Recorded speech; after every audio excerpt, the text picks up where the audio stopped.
안녕하세요. 김미 소식입니다. 올해도 벌써 절반이 지나 7월이 되는데요. 다가오는 하반기에는 여러 가지 제도들이 변경되거나 새로 생깁니다. 그 중에서 오늘은 7월부터 전국적으로 시행 예정인 제도들을 가져와 봤는데요. 많은 제도들 중에서 최대한 많은 분들이 대상이 되어 혜택을 볼 수 있는 제도들을 준비해 봤습니다. 또 일상생활 속에서 알아두면 도움이 되는 꼭 필요한 정보들을 말씀드릴 예정입니다. 무료 혜택은 쏙쏙 받으시고 지원금도 꼭 챙기셔서 도움이 되셨으면 좋겠습니다. 그럼 영상 시작 전 구독, 좋아요 그리고 알람 설정 꼭 한번 부탁드리겠습니다. 김미 소식 바로 시작하겠습니다. 첫 번째 소식입니다. 알뜰교통카드 이전에 말씀드린 적이 있었었죠. 대중교통을 이용하는 사람들에게는 정말 꿀같은 정보였는데요. 알뜰교통카드 사업이란 국민들의 대중교통비 절감과 대중교통 이용 활성화를 위해 대중교통 이용 시 이동거리만큼 마일리지를 지급해주는 사업인데요. 7월 1일부터는 알뜰교통카드 마일리지 적립 횟수가 기존 월 44회만 가능했던 것이 60회로 혜택이 확대됩니다. 적립 횟수가 상향되는 건데요.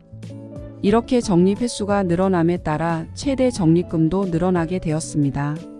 최대 한 달 동안 알뜰교통카드로 받을 수 있는 마일리지의 최대 적립금은 66,000원으로 증가했습니다. 기존의 48,000원에서 약 2만원이나 늘어난 건데요. 알뜰교통카드의 마일리지는 일반층, 청년층, 저소득층에 따라 최대 마일리지 한도가 다른데요. 이 알뜰교통카드 마일리지 제도는 전국 173개 시, 군, 구에서 시행되고 있기 때문에 이미 사용하시고 있는 분들도 많이 계시죠.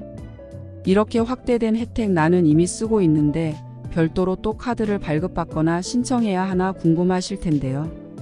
별도로 아무런 신청을 하지 않아도 마일리지 적립 횟수가 자동 상향된다고 합니다.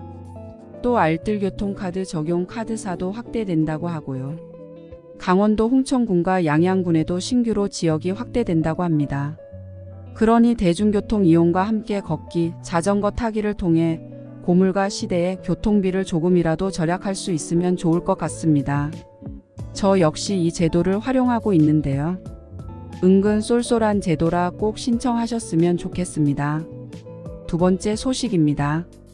외제 차량과 국산차 즉 차량과 관련된 내용인데요. 7월 1일부터 자동차를 구입하게 되면 부과되는 개별 소비세 계산 방식이 변경된다고 합니다. 자동차를 구매하게 되면 납부하는 세금은 총 3가지가 있는데요. 개별 소비세, 교육세, 부가가치세가 있고요. 이 중 개별 소비세는 차량 출고 가격의 5%를 납부해야 했는데요. 개별 소비세 계산 방식이 변경된다고 합니다. 이렇게 계산 방식이 변경되면 어떤 점이 달라지는지 궁금하시죠? 바로 국산차의 가격이 저렴해진다고 하는데요. 기존에는 자동차 유통구조 때문에 수입차와 국산차의 가격이 똑같을 경우에는 수입차보다 국산차 세금이 더 많이 붙는 역차별 논란이 있었는데요. 국산차는 유통비용과 이윤까지 포함된 출고가 가격을 기준으로 세금을 산정하고 수입차는 수입신고 단계에서 개별 소비세가 부과되었기 때문에 상대적으로 국산차에 많은 세금이 매겨졌었죠. 이제 이 세금 계산 방식이 변경되면서 그랜저를 기준으로 약 54만 원이 더 저렴해집니다. 세 번째 소식입니다. 7월부터는 상병수당 시범 사업이 시작된다고 하는데요. 상병수당 제도가 무엇일까요?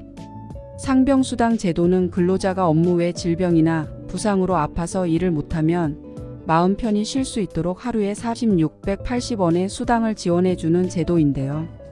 이 제도는 작년 7월부터 시작된 제도로 현재는 6개 지자체인 서울 종로구, 경기 부천시, 충남 천안시, 경북 포항시, 전남 순천시, 경남 창원시에서만 시범적으로 운영하고 있습니다.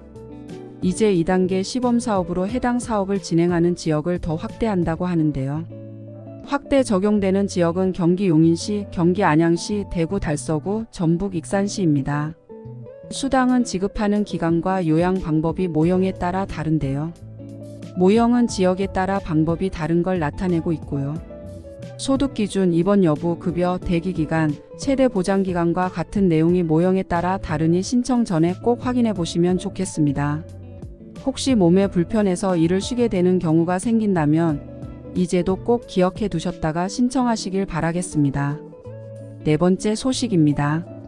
7월 1일부터 전국의 모든 초, 중, 고등학생과 교직원 그리고 학교 밖 청소년까지 전자책을 무료로 무제한으로 볼 수 있게 된다고 하는데요. 이 제도는 이마이너스북드림 서비스로 전자책 무료 구독 서비스이고요. 7월 1일부터 내년 6월 30일까지 1년 동안 월별 구독수 제한 없이 무제한으로 책을 읽을 수 있게 변경이 된다고 합니다. 이마이너스북드림 전자책 구독 홈페이지에서 이용할 수 있습니다.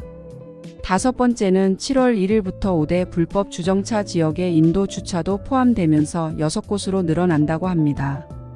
원래 5대 불법 주정차 지역은 소화전 반경 5m, 교차로 모퉁이 5m, 버스 정류소 10m, 횡단보도 어린이 보호구역, 초등학교 정문 앞 이렇게 5곳이었는데요.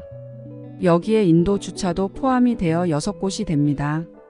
인도 불법 주정차는 일부 지자체에서 자체적으로 주민신고제를 운영하고 있었는데요. 이제는 전국적으로 확대돼서 인도에 주차된 차를 국민신문고 앱으로 1분 간격으로 촬영해서 신고하면 담당 공무원 확인 없이 바로 과태료가 부과가 된다고 합니다. 이 내용은 기존의 인도 불법 주정차 제도가 시행 중인 지자체에서는 바로 적용이 된다고 하고요. 처음 적용되는 지역은 한 달간 계도 기간을 운영한다고 합니다. 여섯 번째 소식입니다. 자동차 보험의 할증 체계가 변경이 된다고 하는데요. 기존에는 고가의 외제차와 저가의 차량이 사고가 나면 고가의 차량의 과실이 더 크더라도 자동차 가격 때문에 고가의 차량 가격 때문에 더 많은 금액을 배상해야 하는 경우가 발생했었죠. 이런 상황이 되면 손해배상액이 커져서 자동차 보험료도 할증도 더 많이 되는데요. 현재까지는 자동차 보험 할증 체계, 즉 대물 피해는 상대방에게 배상한 피해 금액을 기준으로 할증이 되었기 때문인데요. 이후 몇 년 동안 계속 보험료 부담이 지속되는 일이 생기게 됐죠. 최근에 우리나라의 고가 차량이 증가하면서 고가 차량과의 교통사고도 5년 사이 5여 건으로 많이 증가했다는데요. 하지만 7월 1일부터는 이렇게 저가 피해 차량의 보험료가 억울하게 할증되지 않도록 고가의 가해 차량에는 보험료를 할증시키고 저가의 피해 차량은 보험료 할증을 유예하도록 개선이 된다고 합니다. 바로 사고 점수에 별도 점수를 신설해서 보험료 할증에 반영하는 방법으로 변경되기 때문인데요. 적용 대상은 저가 차량이 고가 차량에게 배상한 금액이 고가가에 차량이 배상한 금액의 3배를 초과하거나 200만 원을 초과한 경우입니다. 마지막 7번째 소식입니다. 변경되는 보험 제도에 대한 내용인데요. 보험 모집 전화 많이 받아보셨을 텐데요. 이제는 화상통화를 활용해서 보험 모집을 해도 된다고 합니다. 기존에는 전화와 사이버몰을 통해서만 보험 모집이 가능했었는데요. 이제는 하이브리드나 화상통화를 통해서도 보험 모집이 가능해진다고 합니다. 이렇게 바뀌는 취지는 보험 설명을 음성으로만 들으면 이해하기 어려운 약관의 내용이나 설명이 많은데요. 글과 그림이 포함된 설명서를 보면서 설명을 들을 수 있게 하며 설계사를 직접 만나지 않고 보험 가입을 가능하게 하기 위함이라고 합니다. 그리고 그동안 보험 상품 가입할 때 보험사에서 소비자에게 3만 원을 초과하는 물품을 줄 수 없었다고 하는데요.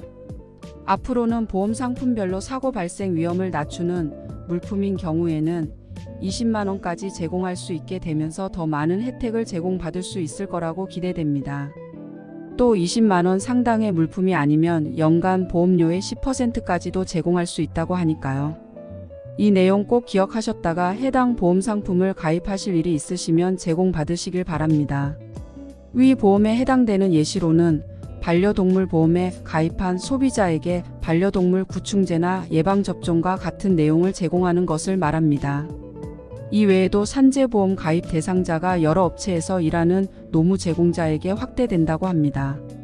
적용 대상이 확대되어 탁송기사, 대리주차원, 관광통역 안내원, 어린이 통학버스 기사, 방과 후 학교 강사, 건설 현장 화물차주를 비롯한 일반 화물차주도 산재보험의 보호를 받게 된다고 합니다.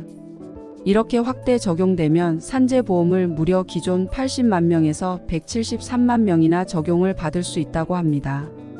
또 7월부터는 고의적으로 집값을 올리는 집값 띄우기를 차단할 수 있도록 아파트 실거래가의 등기 여부를 표기하도록 한다고 합니다. 곧 장마가 시작인데요. 한여름 무더위에 항상 건강 조심하시고요. 앞으로도 더 유익한 알짜배기 정보 쏙쏙 골라 전달해 드리겠습니다. 여기까지 김미 소식이었고요. 오늘도 시청해 주셔서 감사합니다. 편안한 하루 되세요.